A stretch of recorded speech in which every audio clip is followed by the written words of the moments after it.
Toujours dans le cadre de la vie en BD, on se plonge maintenant vers une application qui a été rendue disponible tout récemment, en fait, donc depuis à peu près une semaine. Elle est disponible à Québec, entre autres dans des bibliothèques, dans des lieux qui également s'ajouteront au fil des prochains mois. Il s'agit d'une application de réalité virtuelle qui s'appelle Pop-Up Limoilou, qui est un métissage entre la bande dessinée, l'histoire, la musique et les technologies. C'est un projet que j'ai eu le plaisir de piloter par le biais de Parenthèse 9 et j'avais envie de le partager avec vous toutes et tous, d'en jaser un peu et de vous amener peut-être un peu à voir, à comprendre, à saisir certains éléments de la démarche et de l'approche de travail qu'on a mis de l'avant autour de l'année au fil de laquelle s'est développé ce projet métissé. Alors, ben, pour en jaser avec moi, j'ai trois de mes collaborateurs. Donc, Julien Dallaire-Charret, auteur BD illustrateur. Salut. Salut, ça va bien? Très bien. Benoît Dunat, qui est concepteur technologique, qui est associé au centre CIMI, donc Centre de transfert technologique basé à Québec. Bonjour Bonjour, Benoît. Benoît. Et Benoît Bordage, qui est historien et musicien et qui a été responsable du volet sonore et musical de l'application. Benoît, bonjour. Salut. Alors, d'entrée de jeu, dans le fond, on cogne à votre porte et on dit, dans le fond, on veut développer une application de bande dessinée et de réalité virtuelle.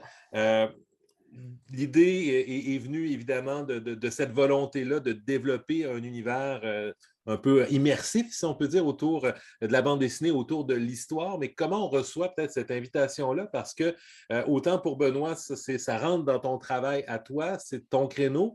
Autant pour Julien et pour Benoît Bordage, ben, on est un peu hors de votre zone de confort, d'une certaine façon. Ben oui, hors de la zone. En fait, quand on a présenté le projet, je pense un peu tout le monde, là, j'étais comme OK, les casques. Là. Mais moi, d'ailleurs, il y avait la réalité virtuelle, réalité augmentée. Il fallait que j'aille hurler. Je ne me rappelais jamais lequel est lequel. Mais après ça, j'ai fait OK, c'est bon. Là. Moi, je l'ai vu un peu comme un scénette de jeu vidéo, quelque chose comme ça, un petit tableau interactif ish.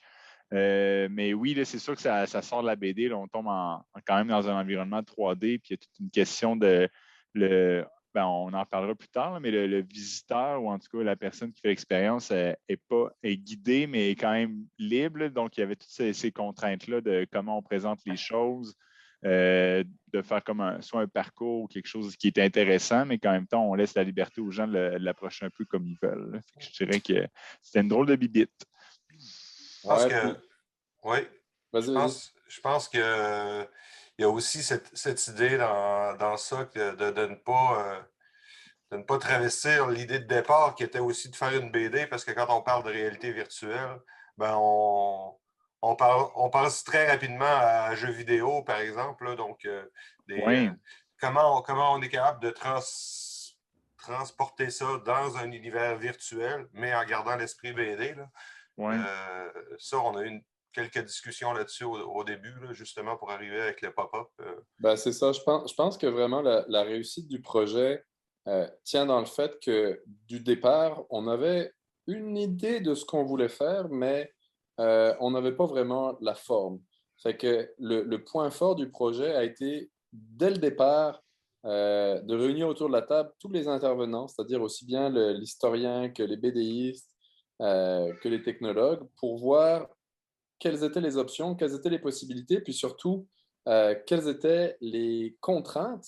Puis j'ai vraiment l'impression dans ce projet-là qu'on a fait, dans le fond, des contraintes une force. C'est-à-dire qu'on a vraiment orienté le projet, puis à un moment, on a vraiment eu ce déclic-là de se dire, on va y aller vers de la 3D faite à partir d'éléments 2D, en partant vraiment du constat que souvent, quand on essaye de faire des environnements 3D, c'est quelque chose qui est très compliqué, puis la concurrence est rude, c'est-à-dire quand on a des références qui viennent du jeu vidéo, de studios qui mettent des millions de dollars pour faire des environnements qui sont visuellement vraiment très beaux. Ce qui fait que quand on essaye de faire un projet comme ça, plus culturel, avec des moyens, on va dire, plus restreints, il faut trouver des twists. Puis je dirais que la force principale de ce projet-là, c'est vraiment d'avoir trouvé cette twist-là. Puis on en parlera niveau technologie, qu'est-ce que ça implique, mais d'avoir choisi du départ cette direction-là, c'est ce qui a fait la réussite du projet, d'après moi. Et si on donne, effectivement, la base au départ, en fait, c'était un livre d'histoire aux éditions du Septentrion, une maison d'édition qui a participé à l'élaboration, au développement du projet. Donc, ça s'appelle l'Église Saint-Charles de Limoilou, témoin d'histoire, chantier d'avenir. C'est Gilles Galichan qui était avec nous sur le projet. Et on savait donc, on voulait raconter l'histoire de Limoilou. On savait qu'on voulait raconter l'histoire de Limoilou en partant de 1535 avec Jacques Cartier et l'hiver qu'il a passé ici. On savait qu'on voulait amener l'histoire jusqu'à l'époque actuelle, jusqu'à la renaissance qu'a connue ce quartier de Québec-là. Mais comme tu disais, Benoît, on ne savait pas encore la forme. Et j'ai l'impression que c'est à un moment donné où on s'est posé la question, quelle est la physicalité un peu du livre et comment on peut revenir à l'idée de physicalité du livre qu'on a eu le flash, si vous me permettez l'anglicisme, du livre pop-up, dans le fond, de ce livre qu'on ouvre, dans lequel il y a comme des constructions de papier. Et l'idée, au bout du compte, de placer le joueur à l'intérieur de ce livre-là et que ça oriente aussi complètement tout le développement et l'approche visuelle. Parce qu'au bout du compte, pour les dessinateurs, ben, exemple, Julien, on ne te demandait pas de faire des personnages tridimensionnels, mais on te demandait de penser un environnement de papier 2D, mais de le penser quand même dans une logique 3D. Oui, ben, je pense que c'est là que tout le référent livre pop-up prenait son sens. Puis je pense que tu le dis bien, là, ça nous aidait tous. On savait tous un peu de quoi on parlait. Puis c'était un peu s'imaginer, bon, ben, si moi je me prends et je me mets à l'échelle je marche sur les pages d'un livre, c'est un peu ça là, le feeling qu'on a dans l'application. Là. Donc, nous, moi et Richard, c'est ça, après ça, on a développé, c'était tout en 2D, c'était des dessins, mais c'était un peu comme penser à des panneaux, un peu comme, je dirais, un expo là, ou des figures, puis comment les découper et tout. Puis c'est ça, ça fait vraiment visuel en 3D. Je me souviens, les esquisses que je faisais, souvent, j'essayais de me faire un plan vue de haut, espèce de vue 360, là, de bon, ben là, on va voir tel panneau. Si quelque chose est plus grand, on va le mettre derrière l'autre, évidemment, des petites choses comme ça. C'était vraiment le fun. C'était comme faire une petite scène un peu. Là. Oui, parce qu'au départ, on avait travaillé des scénarios. Dans le fond, avec Gilles Galichan, on est arrivé avec une espèce de description de voici un peu le contexte historique, voici une idée, une proposition de concept à développer, avec une liste d'éléments qui devraient se retrouver, des éléments obligatoires, des éléments accessoires. Après ça, on vous lançait ça, puis c'était un peu à toi et Richard Vallerand, dans le fond, de penser à l'organisation de l'espace, à une première scénarisation. Et j'imagine aussi de le faire avec pas mal d'allers-retours, entre autres avec l'équipe de conception technologique, avec Benoît Dunant, pour s'assurer que ce qu'on imaginait d'un point de vue scénique était faisable d'un point de vue technologique. Oui, oui, vraiment. Là, ben, avec Benoît, on s'en est parlé souvent, mais il y a des trucs, des fois, on fait comme des fausses perspectives où on essaie des affaires, puis il fallait comme. Moi, je l'imaginais de même, j'ai envoyé une espèce de maquette, le sketch. Des fois, je faisais des petites vidéos, là, je jouais dans des petits logiciels juste pour, ben moi, je pense que ça marcherait de même, mais là, tu me confirmeras oui ou non. Là. Puis c'est souvent Benoît qui me disait, oui, c'est une bonne idée, ou ben non, là, ça va looker vraiment bizarre. Là. Mais oui, il y a eu un petit peu de temps, d'essai-erreur comme ça. Là, ça a été un gros enjeu au début du projet, hein, parce que c'était, même si Julien et Richard, je pense que les deux ont travaillé un petit peu dans le jeu vidéo, fait qu'ils ont quand même, c'était une des forces qui faisait que ça fonctionnait bien, c'est qu'il y avait comme un langage commun, puis le fait d'utiliser déjà le dessin numérique, c'était un gros plus. Mais il y avait quand même une step qui n'était pas facile à percevoir, c'était de se dire, OK, c'est pas des panoramas. C'est-à-dire que quand un dessinateur va faire un paysage, souvent, ben, en fond, il va tracer quelques arbres, puis ça va être quelques traits. Il va pouvoir, mettons, les choses qui sont en arrière-plan, mettre moins de détails, les choses qui sont en avant, mettre plus de détails. Ou si, par exemple, on a un grand personnage principal qui est devant, ben, on ne va pas avoir à dessiner ce qui est derrière lui.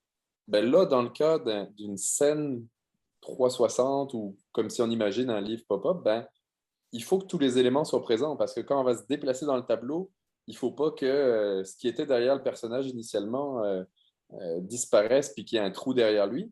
Donc, ça crée une difficulté supplémentaire parce qu'il faut tout dessiner, entre guillemets. Par contre, là où on peut sauver vraiment beaucoup de temps, c'est qu'on peut faire un arbre puis le dupliquer pour créer une forêt. Fait que ça, c'est l'avantage de pouvoir dupliquer, répéter. Puis c'est quand même une astuce qu'on a utilisée beaucoup là, pour créer des foules, pour créer des environnements naturels. Ben, c'est quelque chose qui est vraiment plus rapide à faire, de faire quelques arbres puis de les dupliquer ensuite dans l'environnement 3D. Je pense qu'il y avait une force aussi dans cette idée de projet, dans la mesure où est-ce que, là, on parle de stations, mais les stations étaient très différentes les unes des autres aussi. On avait des stations qui étaient des événements précis, puis on avait des stations qui étaient plus des époques. On a une station qui est carrément la distribution des anciens villages.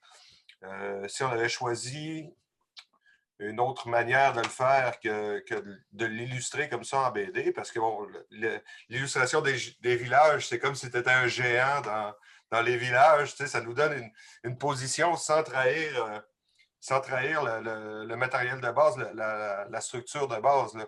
Donc, on est encore dans un pop-up, mais on peut plus facilement se promener que si ça avait été quelque chose de numériquement animé, par exemple, là, je crois. Oui, puis si on joue avec les points de vue, là, justement, c'est vrai, elles sont assez différentes là, quand même, les stations pour ça. Puis il y avait une petite twist là, souvent là, où justement, ouais, c'était intéressant pour ça. Mais je pense que ça le rend bien aussi. Là, mais ça, c'était des approches différentes. Puis souvent, on faisait de quoi dans un, ben, de l'autre, c'était bon, ben là, il faut le repenser autrement un peu. Mais alors ça, c'est un peu bédéistique aussi. Là. Oui, Je pense, Julien, là, mettons le tableau où est-ce que tu as la partie de Limoilou dans les années 70, 60-70, puis 80, 90, ben, puis la revitalisation. Là. En fait, tu fais juste te tourner, puis ouais, ça tu changes c'est. d'univers. Là, puis on le voit dans la BD, c'est un procédé qu'on peut utiliser quand même. En fait, d'une façon générale, je dirais que si on me montrait le rendu final au début du projet, je crois que je signerais tout de suite là, pour la qualité qui...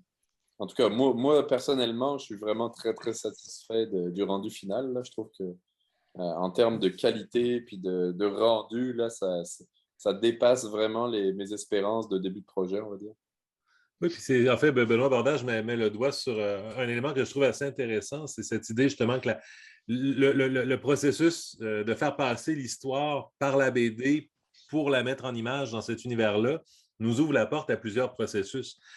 Puis dans le fond, autant on peut aller avec des mises en place plus classiques, dans le fond, qui à la limite se rapprochent un peu d'une illustration à laquelle on donne une dimensionnalité, une profondeur, que ce soit le tableau de Jacques Cartier, par exemple, où il y a une file de marins qui sont devant un arbre avec le portrait de Notre-Dame qui est là et qui l'implore. C'est un écho, en fait, du vœu à Notre-Dame d'Antoine Masselotte. Donc, on a reproduit un peu cette scène-là. C'est une scène, une illustration en profondeur, un peu comme Julien te fait avec le feu d'Edléville en 1892. Il y a une partie du secteur sud de Limoilou qui en est venu, qui a brûlé. Et autant, je pense que l'exemple que Benoît donnait sur la White Birch, où on se retrouve, dans le fond, avec d'un côté donc une rangée de gens qui se dirigent pour aller travailler dans cette entreprise-là qui a apporté beaucoup d'emplois pour le secteur dans les années 50-60. Autant de l'autre côté, on a le déclin du quartier avec justement cette file de gens-là qui n'est plus là, des commerces qui sont un peu en état d'élabrement. On assiste à la montée des banlieues, ou l'exemple qui était donné tout à l'heure sur la rivière Saint-Charles, où on voit vraiment sa progression de dépotoir à ciel ouvert jusqu'à la revitalisation de 2008. Et l'idée, j'imagine, c'était de trouver la bonne approche pour le présenter, puis de trouver la bonne manière aussi de le rendre. Parce que ce n'était pas nécessairement facile non plus dans l'espace. Et si on prend par exemple la rivière Saint-Charles, on a 3 périodes distinctes qu'on doit illustrer. Donc, comment bien faire comprendre qu'on passe d'une période à l'autre et que chaque élément qu'on met en place appartient à telle ou telle époque, dans le fond. Et ça, j'imagine que c'est un défi un peu c'est presque scénique, à la limite, parce qu'il y a des éléments au sol, il y a des indices qu'on doit retrouver à travers tout ça.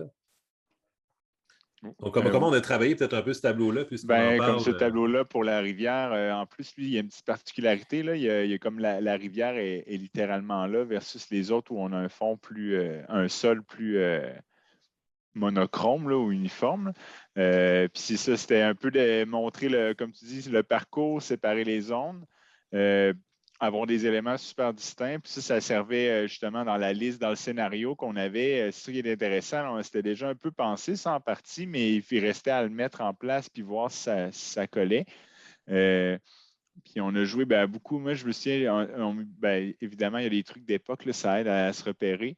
Mais aussi beaucoup les textures, là, comme le côté Rivière-Saint-Charles, qui est littéralement une dompe, là, c'est un dépotoir. Ben là, on a toutes les maisons, puis beaucoup de détails. Puis tranquillement, ça s'en va vers l'air bétonné. Ça devient un peu plus propre, entre guillemets, mais c'est un peu plate aussi, là. C'est comme, c'est pas super vivant comme. Ouais, c'est ça.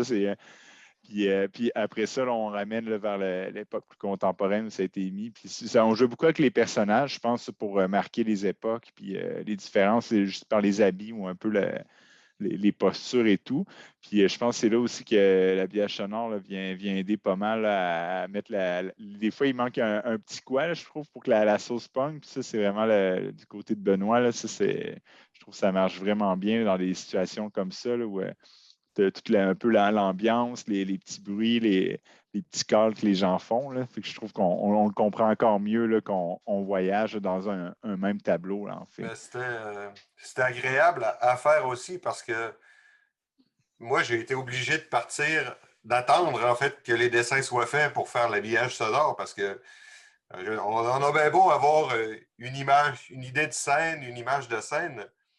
Bon, ben, OK, c'est sûr, c'est le 16e siècle. Dans la campagne, il va y avoir des oiseaux, ça, on peut facilement le déterminer. Mais une fois qu'on rentre dans les dessins, qu'on reçoit les dessins, puis qu'on rentre carrément le tableau, ben là, on se rend compte qu'il y a tel personnage qui est là. En fait, c'est une part de créativité. En fait, les personnages de la BD qui n'existaient pas, là, c'est pas à part Jacques Cartier et ses marins qui ont réellement existé. Les autres, c'est des créations, on imagine.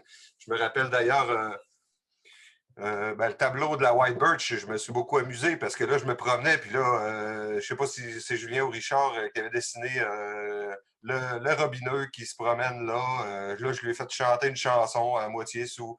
Il y avait une personne à la fenêtre, une femme, puis un homme, une femme qui était à sa fenêtre et un homme qui discutaient ensemble. Ben, de quoi ils pouvaient se parler, comment ils se parlaient dans le temps. Puis là, j'ai été retrouver des vieilles expressions françaises. Jacasse dans le dos, ça monte en graines comme des vieux pavots. Ben ça, c'est une vieille expression que j'ai pu réutiliser grâce au personnage imaginé dans cette scène-là, même si on n'a pas de verbatim. Non, mais en fait, même, vous avez beaucoup de liberté dans la mesure où on est arrivé en disant, ben voici la période. Après ça, tu étais là aux rencontres de départ. Après ça, on a fait vraiment un premier développement des différentes scènes. Et tu as pu visiter l'application et voir aussi, bon, d'un côté, qu'est-ce qui manquait pour donner corps à tout ça. Et de l'autre, de prendre le pouls aussi des éléments historiques que tu allais devoir creuser.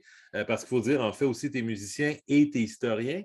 Et donc, ce qui fait que tu avais d'un côté le souci et de l'autre l'accès aussi à des sources, à des éléments historiques. Tu parlais de parlure, ben, de retrouver les bonnes parlures. Le breton, ça sonne comment? Le parler de telle époque, ça sonne comment? Les chansons d'entrée qui sont ancrées aussi dans les différentes époques. Donc, l'univers sonore et musical est aussi lui-même imprégné dans l'histoire, tout comme la balance de l'application, dans le fond. Oui, tout à fait. C'est comme. Ouais. Je sais pas. C'est comme quand on lit une bande dessinée, ben, on a les phylactères qui vont nous raconter l'histoire avec les images. Bon, c'est sûr que dans l'application, avoir des phylactères, ça aurait peut-être été bizarre un peu. Donc, en fait, l'habillage sonore vient pallier un peu à ça. Là. Puis, bon, quand tu as une image intéressante, ben, tu peux t'imaginer un peu comment ça sonne dans l'endroit. Mais j'avoue qu'il y a eu des défis quand même compliqués, dont justement trouver ce que pourrait dire un marin breton de l'époque. Ça a été plutôt compliqué, effectivement. Ça a été une étape quand même. Il y a eu un moment donné où on avait, je pense que c'est ce qu'on a appelé notre version 2.0, là. On avait quand même une bonne idée visuelle de ce à quoi allaient ressembler les 8 tableaux de l'application. Il me semble que l'église Saint-Charles, la scène centrale, n'était pas encore tout à fait définie, mais nos 8 tableaux étaient visuellement, entre guillemets, complets. Et on s'est rendu compte pour beaucoup qu'ils étaient vides. On on avait construit la périphérie, on avait des personnages, mais c'est là qu'on se rend compte que c'est compliqué de remplir une scène 360 degrés avec des éléments de personnages 2D parce qu'il en faut beaucoup. Donc, il y a eu certains tableaux où il a fallu que les dessinateurs se remettent un petit peu à l'ouvrage pour rajouter du contenu. Et puis, comme tu disais, là, ça a été vraiment une étape super importante de rajouter des voix, de rajouter des interventions des personnages qui fait en sorte que quand on se déplace dans le tableau, ben, il y a des choses qui se passent, du bruit qui apparaît, des gens qui te parlent, fait que ça rend vraiment le tout plus vivant, puis ça permet mettons, d'avoir à passer 5-6 minutes pour bien explorer un tableau, plutôt qu'un 10 secondes, on regarde autour de nous et on a fait le tour. Oui, il faut avoir des indices, il faut avoir des trucs qui viennent bonifier un peu cette expérience-là. Puis même à un moment donné, je me rappelle en cours de projet aussi, on avait réalisé à quel point c'était statique, l'univers qu'on avait proposé. Et on s'était fait dire, ben, mais il n'y a pas de mouvement. Évidemment, je pense à un de mes enfants qui m'avait fait la réflexion. Puis à un moment donné, une fois qu'on y pense, ben, c'est vrai, dans le fond, il n'y a rien qui bouge, il y a pas de. Et c'est là qu'on a commencé à se dire, ben, OK, est-ce que dans le feu d'Edléville, il peut y avoir des flammes? Est-ce qu'on peut faire tourner la grande roue d'Exposité dans le tableau 2010? Est-ce qu'on peut faire bouger la rivière dans les tableaux où elle intervient? Mais c'est des éléments aussi qui, comme ça, s'ajoutent ou ajoutent des petits défis ou des gros défis dans certains cas, côté conception technologique, parce que autant sur le mouvement, autant juste sur l'idée de faire de la 2D en 3D, des personnages de papier, comment on leur donne la profondeur, comment on les découpe, parce que tu ne peux pas faire ça manuellement non plus. Il y a tellement de matériel là-dedans qui ont été produits qu'il y a plein de choses au CIMI que vous avez dû automatiser aussi, Benoît Duina. Oui, ben c'est ça. Dans le fond, dans un premier temps, il y a quand même quelque chose qui se fait beaucoup, ce qu'on appelle des cardboards, là. Fait que, des billboards plutôt. Fait que ça va être, mettons, un plan 2D qui viendrait être dans l'espace 3D. C'est des choses qui existent déjà dans les engins de jeux vidéo. Mais souvent, ce qui me gênait un petit peu avec l'utilisation de ces éléments-là, c'est qu'il n'y a pas d'épaisseur. Fait qu'on est vraiment comme si on avait une texture un petit peu qu'on vient placer dans un plan dans l'espace, ce qui fait en sorte que si on arrive de côté par rapport à, mettons, imaginons un dessin de Jacques Cartier qu'on viendrait placer sur un billboard comme ça, quand on arrive de côté face à lui, ben, il comme disparaît parce qu'il a une épaisseur qui est nulle. Et ça, c'était vraiment du début, je pense, quand on est parti sur cette idée d'avoir un livre pop-up, on a tout de suite réalisé que c'était important d'avoir cette épaisseur, comme si on avait découpé un petit dessin en carton, puis qu'on était venu comme vraiment le coller dans notre scène 3D. Et à ce moment-là, ben, pour nos premiers prototypes, ce qu'on a fait, c'est que moi, j'ai créé, dans le fond, des meshes, c'est-à-dire j'ai créé des objets 3D à partir des dessins que un dessinateur avait fait pour faire les premiers tests. C'était Jacques Cartier en l'occurrence. Puis on a donné une petite épaisseur au dessin, on l'a placé dans la scène, on a placé quelques arbres comme ça, puis on s'est rendu compte, l'effet de parallaxe marche bien. Je me rappelle on a une petite vidéo là, de cette scène-là, c'est Jacques Cartier avec 3-4 arbres, un caillou, puis la caméra qui se déplace de droite à gauche, puis on voit la parallaxe qui fonctionne bien, on vit dans un environnement 3D, fait que c'est ça qui nous a un peu donné le go de c'est vers ça qu'on veut aller. Et à ce moment-là, ben, c'est là qu'on a réalisé que ça allait être pas mal de travail si on commençait à faire tous les objets, tous les dessins, qu'on les transformait en objets 3D dans Blender. Donc, on a développé un petit outil pour Unity 3D qui nous permettait justement de prendre en entrée les dessins des dessinateurs avec quelques consignes qu'on avait données, c'est-à-dire le dessin, un petit liseré blanc pour donner vraiment une consistance, puis une petite marge en fait entre le dessin et le découpage. Puis ensuite de ça, un fond transparent. Puis le petit outil qu'on avait développé, ben, il venait suivre ce contour-là, donner une petite épaisseur pour créer un mesh, puis plaquer la texture du dessinateur sur le modèle 3D. Et ensuite de ça, ben, on avait comme nos objets qu'on pouvait placer dans nos scènes à volonté. Puis c'est là qu'on pouvait venir, mettons qu'un arbre, on créait un petit modèle 3D d'arbre, puis on pouvait le dupliquer, puis le déplacer partout dans la scène. Puis ça nous a aussi permis une fois qu'on a créé un arbre, par exemple, ben, on peut le scaler, le rendre un petit peu plus grand, un petit peu plus large, puis ça permet de mettre de la diversité, puis de créer une forêt qui a moins l'air d'être répétitive que si on fait des copier-coller bêtes et méchants. Oui, puis même chose, j'imagine aussi à un moment donné où on se décide à placer une source lumineuse, ben, il faut qu'il y ait de l'ombre, il faut qu'il y ait des trucs qui passent à travers. Donc là, éventuellement, ben, si on fait un bateau, si on fait un arbre, ben, il y a des trous, il y a des vides.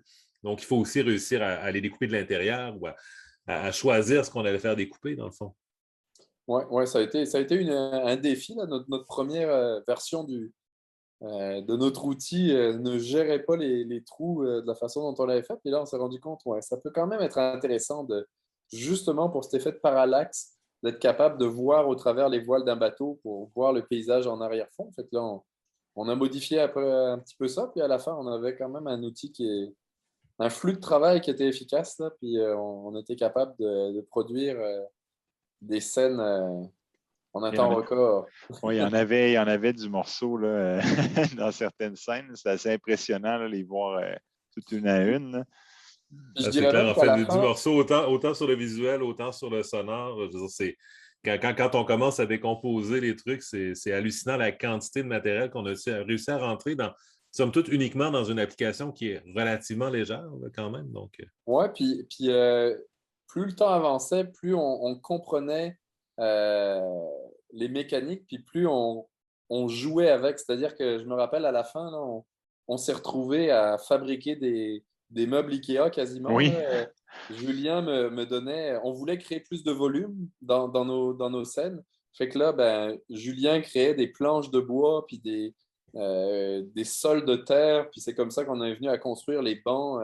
Dans le nouveau Limoilou, là. Fait que vraiment, c'était un travail d'assemblage en prenant les différentes planches puis en les plaçant en 3D pour créer vraiment des éléments 3D à partir des dessins 2D de Julien. et peut-être en conclusion, parce que l'objectif aussi de la discussion, c'est, je pense, de donner le goût aux gens d'aller l'essayer. Évidemment, je mentionnais d'entrée de jeu, donc il y a des dates, il y a des mises en disponibilité pour aller la découvrir si vous êtes à Québec. Il y en aura d'autres également qui vont s'ajouter au fil de l'année à venir. Donc, ce que je recommande généralement, c'est d'aller sur monlimolou.com/pop-up pour justement voir à quel endroit vous pouvez la trouver à un moment X ou Y. Et présentement, il y a des disponibilités du côté de Limoilou, évidemment. C'est là qu'on voulait amorcer la mise en visibilité de l'application, mais on espère pouvoir la faire déborder de Québec et déborder du Québec, évidemment, au fil de la prochaine année. Benoît Bordage, Benoît Dunat, Julien Dallaire-Charest, peut-être en terminant, votre espace coup de cœur dans cette application-là, le tableau peut-être ou l'élément qui vous happe peut-être un peu le plus, ça serait lequel là, des 8-9 et des petits micro-détails qu'on a saupoudrés à gauche et à droite, là? C'est Moi, quoi je vais y aller en votre... premier je vais y aller en premier pour pas qu'on me le vole, mais moi, c'est définitivement le nouveau Limoilou, là. C'est celui, je trouve, le plus joyeux puis le plus festif, là. Puis en plus de ça, ça parle du TurboFest. Il y a un jongleur que je connais bien devant l'école de il y a un cirque beau jongleur, en effet. qui, euh, qui fait la promotion du TurboFest. Fait que moi, c'est mon tableau coup de cœur. Moi, j'irais dans l'inverse. C'est un que j'ai fait, là, je prends un parti pris, là, mais le feu, là, justement, là, avec les marins et les flammes et l'ambiance, là, je trouve c'est pas joyeux, justement. Il y a comme un drame, là, puis on voit un peu la solidarité là, des gens qui ont aidé les gens de Limoilou pendant l'incendie. Ouais, j'ai beaucoup aimé faire ça, puis je trouve que ça le rend bien. Là, justement, c'est un des rares qui a comme de l'animation de flammes, puis on voit les bateaux, puis tout ça. Fait que, ouais, j'ai bien aimé, je l'aime bien, celui-là. Moi, je vais en prendre un autre. Non, non. Il y en a un encore là, on parlait de format, là, celui qui présente le Limoilou. Le nouveau Limoilou, là, c'est de la publicité. Là, on a le tramway, puis on a des grands panneaux, puis quand tu te La promènes devant. Québecland en La Québecland, c'est ça. 1906-1910. La Québecland, le panneau de la Québecland, il est très amusant parce que justement, là, je me suis beaucoup amusé aussi à refaire des vieilles voix d'annonce, là, puis avec un peu de machisme, un peu comme ce qu'on pouvait retrouver là. Donc, en se promenant là-dedans, puis l'idée du tramway aussi, ça m'a fait beaucoup rire de ramener ça dans la ville de Québec. C'est un très beau tableau. D'ailleurs, il y a un petit grain différent, là, il est un peu... bref, allez voir ça, ça vaut la Oui, puis peine. il est un petit peu plus petit en espace. Là, Ouais. c'est une ambiance assez particulière, effectivement. Puis avec ton piano des années 20, on a vraiment l'impression d'être dans une publicité là, avec ce contexte-là. Puis de mon côté, si j'ajoute mon grain de sel, moi j'aime beaucoup le tableau justement qu'on a beaucoup cherché, là, celui justement sur les villages, la division des villages. Donc, on voulait illustrer qu'après la première seigneurie, il y avait eu des petits hameaux qui s'étaient développés dans le quartier. Il fallait essayer d'illustrer ça. Et à un moment donné, je suis arrivé avec l'idée, on pourrait faire une carte ou quelque chose au sol. Et c'est à tâtons, finalement, que vous avez réussi à trouver comment rendre ça et comment l'amener ailleurs un peu aussi.